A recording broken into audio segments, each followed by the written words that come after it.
લોકસભા સામાન્ય ચૂંટણી 2024ના મતદાનને હવે ગણતરીના કલાકો જ બાકી રહ્યા છે ત્યારે દેવભૂમિ દ્વારકા જિલ્લા વહીવટીતંત્ર તેમજ પોલીસ તંત્ર દ્વારા ચૂંટણી પ્રક્રિયા મતદાનની તૈયારીઓને આખરી ઓપ આપવામાં આવી રહ્યા છે।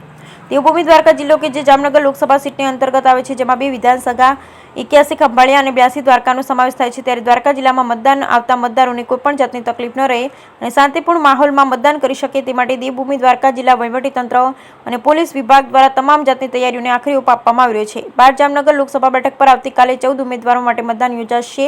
ભાજપ, કોંગ્રેસ, બસપા અને અપક્ષ ઉમેદવારો મેદાને છે, ત્યારે ભાજપમાંથી પૂનમ માડમ તો કોંગ્રેસમાંથી જેપી મારવિયા વચ્ચે સીધી ફાઇટ છે। જામનગર સંસદીય મતક્ષેત્ર હેઠળ કુલ 7 વિધાનસભા બેઠકોનો સમાવેશ થાય છે। 5 વિધાનસભા બેઠક જામનગર જિલ્લામાં તો 2 વિધાનસભા બેઠકો દેવભૂમિ દ્વારકા જિલ્લામાં આવેલ છે। જામનગર સીટમાં કુલ મતદારોની સંખ્યા 18,13,913, જેમાંથી પુરુષ મતદારોની સંખ્યા 9,29,896, જ્યારે સ્ત્રી મતદારોની સંખ્યા 8,83,981 અને થર્ડ જેન્ડરની મતદારોની સંખ્યા 36 છે। જેમાં દ્વારકા જિલ્લામાં કુલ મતદારો 6,158 છે। કુલ 634 બૂથ આવેલા છે, જેમાંથી 67 જેટલા બૂથ સેન્સિટિવ છે, ત્યારે તમામ ચૂંટણી કામગીરી માટે દ્વારકા જિલ્લામાંથી કુલ 2670 કર્મચારીઓ દ્વારા સમગ્ર કામગીરી હાથ ધરાશે। તો સુરક્ષાના ભાગરૂપે લોકસભા સીટના તમામ બૂથ પર પોલીસ અને હોમગાર્ડ ઉપરાંત કેટલાક વિસ્તારમાં સૈન્યના જવાનોને પણ તૈનાત કરવામાં આવશે। તો હાલ ગરમીના મોસમ ચાલી રહી હોય, મોસમ વિભાગ દ્વારા હીટ વેવની ચેતવણી આપવામાં આવી હોય, ત્યારે તમામ મતદાન બૂથ પર પીવાના પાણી તેમજ શેરની વ્યવસ્થા કરવામાં આવશે। તો દિવ્યાંગ મતદારો તેમજ વૃદ્ધ મતદારો માટે અલગ લાઈન રાખવામાં આવશે, સાથે દિવ્યાંગ તેમજ વૃદ્ધ મતદારો માટે વ્હીલચેરની પણ વ્યવસ્થા તમામ મતદાન મથકો પર કરવામાં આવશે। એટલું જ નહીં, કોઈ પણ મતદાર પોતાના નંબર બૂથ વગેરે ગોતવામાં કોઈ તકલીફ ન પડે તે માટે તમામ મતદાન મથક પર મતદાન સાહિત્ય કેન્દ્ર પણ તંત્ર દ્વારા શરૂ કરવામાં આવશે। Bureau report Lalit Shingadiya, Devbhumi Dwarka. લોકસભા 2024ના ચૂંટણીના દિવસ નિમિત્તે દ્વારકા જિલ્લામાં દ્વારકા ડિવિઝનમાં પબ્લિક પોતાનો લોકતાંત્રિક અધિકારનો મુક્તપણે ભયમુક્ત વાતાવરણમાં ઉપયોગ કરી શકે તે માટે પૂરતો પોલીસ બંદોબસ્ત ફાળવેલો છે, તેમજ અન્ય માણસો દ્વારા જો કોઈ ચૂંટણી પ્રક્રિયામાં અવરોધ ઊભો કરવાની પ્રયાસ કરવામાં આવશે તો તેમના વિરુદ્ધ કડક કાર્યવાહી કરવામાં આવશે। જે સંદર્ભે પોલીસ અમારે આશરે પૂરતી મર્યાદામાં નહીં પૂરતી સંખ્યામાં પોલીસ બંદોબસ્ત ફાળવેલો છે, તેમજ 2 કંપની CRPF અને સેન્ટ્રલ પેરામિલિટરી ફોર્સીસની ફાળવેલી છે।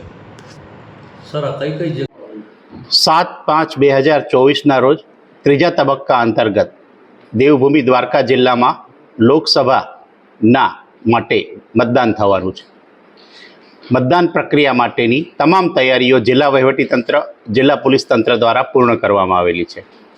મતદાનનો સમય છે એ સવારે 7 વાગ્યાથી લઈ સાંજે 6 વાગ્યા સુધી છે।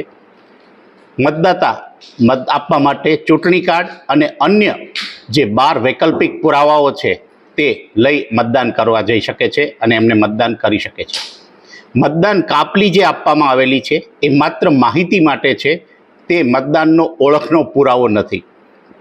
મતદાન મથકે મોબાઈલ પ્રતિબંધ છે। મારી ખાસ મતદાતાઓને અપીલ છે, પોતાનો મોબાઈલ જ્યારે મતદાન કરવા જાય ત્યારે તેમને મતદાન મથકની અંદર નહીં લઈ જવા દેવામાં આવે। મતદાન માટે સવેતન રજા મળે છે।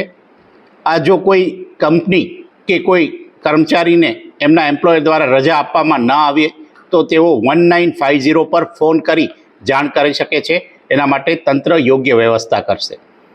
મતદાન મથકે વિવિધ સુવિધાઓ જે પૂરી પાડવામાં આવેલી છે, જેમાં શુદ્ધ પીવાનું પાણી, ટોયલેટ, ORS અને મેડિકલ કિટ, પંખો, બેસવા માટેની ખુરશીઓ અને જ્યાં શેડ પરમેનન્ટ નથી ત્યાં ટેમ્પરરી શેડની પણ વ્યવસ્થા કરી છે। મતદાન મથકે દિવ્યાંગો અને વયસ્ક સિનિયર સિટીઝન માટેની સુવિધાઓ પણ ઉપલબ્ધ કરાવવામાં આવેલી છે, જેમાં રેમ્પ, વ્હીલચેર, વોલ્યુનિએટર, અલગ લાઇન, ફ્રી ટ્રાન્સપોર્ટેશન 85+ અને જે 40%થી વધારે દિવ્યાંગતા ધરાવે છે તેમના માટે। હીટ વેવ હાલ ચાલી રહ્યો છે। તમામ મતદાતાઓને મારી અપીલ છે કે સુતરાઉ કપડાં પહેરે, માથું ઢાંકેલું રાખે, વધુમાં વધુ પાણી પીવે, શક્ય હોય ત્યાં સુધી મતદાન મથક પર નાના બાળકોને ન લાવે। તંત્ર દ્વારા શેડ, ખુરશી અને પીવાના પાણીની વ્યવસ્થા ત્યાં કરેલી જ છે। આ ઉપરાંત મતદાન ઝડપથી થાય, લાંબી લાઈનો ના થાય એ માટે મતદાન સહાયતા કેન્દ્ર પણ દરેક મતદાન મથક પર સ્થાપવામાં આવ્યું છે। મતદાર યાદીમાં મતદાર ક્રમાંક, રૂમ નંબર વગેરેની માહિતી ત્યાંથી મળશે। આ ઉપરાંત રાજ્યના કેટલાક વેપારીઓ અને એસોસિએશન દ્વારા જે મતદાન કરશે તેમને કેટલુંક ડિસ્કાઉન્ટ પણ જાહેર કરવામાં આવેલું છે.